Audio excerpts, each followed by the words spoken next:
दोस्तों, रीसेंट लोकसभा चुनाव में बीजेपी और उसके सहयोगी दलों को बहुमत मिलने के बाद श्री नरेंद्र मोदी जी ने लगातार तीसरी बार प्रधानमंत्री पद की शपथ ली है। हर बार की तरह इस चुनाव में भी अलग-अलग दलों से कई फिल्मी हस्तियां मैदान में उतरी थीं। इनमें से कुछ को सफलता मिली तो कुछ को निराश भी होना पड़ा। तो आइए देखते हैं क्या रहा। चुनाव में उतरे फिल्म कलाकारों की किस्मत का हाल। सबसे पहले बात करते हैं ड्रीम गर्ल हेमा मालिनी की, बीजेपी उम्मीदवार। हेमा मालिनी ने उत्तर प्रदेश की मथुरा सीट से लगातार तीसरी बार जीत दर्ज कराई है। इस बार उन्होंने अपने निकटतम प्रतिद्वंद्वी को 2,93,407 वोटों से हराया है। इसी तरह शॉटगन कहे जाने वाले शत्रुघ्न सिन्हा ने तृणमूल कांग्रेस के टिकट पर पश्चिम बंगाल की आसनसोल सीट से जीत दर्ज कराई है। उन्होंने अपने निकटतम प्रतिद्वंद्वी को 59,564 वोटों से हराया। अब बात करते हैं पहली बार लोकसभा पहुंची बॉलीवुड की सबसे चर्चित हस्ती कंगना रनौत की। हिमाचल प्रदेश में अपने होम टाउन मंडी से बीजेपी उम्मीदवार के तौर पर चुनाव में उतरी। एक्ट्रेस कंगना रनौत ने अपने निकटतम प्रतिद्वंद्वी को 74,755 वोटों से शिकस्त दी। बॉलीवुड का एक और बड़ा नाम राज बब्बर को इस चुनाव में निराशा हाथ लगी। गुड़गांव सीट से कांग्रेस उम्मीदवार राज बब्बर अपने निकटतम प्रतिद्वंद्वी से 75,079 वोटों से हार गए। छोटे पर्दे की बड़ी स्टार और बीजेपी की बड़ी नेता स्मृति ईरानी उत्तर प्रदेश की अमेठी लोकसभा सीट से इस बार चुनाव हार गईं। स्मृति ईरानी को अपने निकटतम प्रतिद्वंद्वी से 1,67,196 वोटों से पराजित होना पड़ा।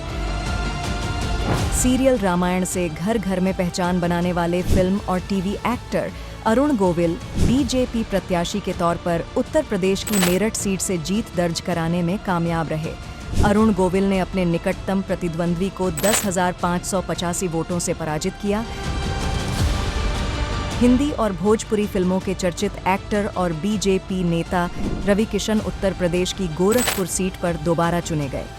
इस बार उन्होंने अपने निकटतम प्रतिद्वंद्वी को 1,03,526 वोटों से हराया।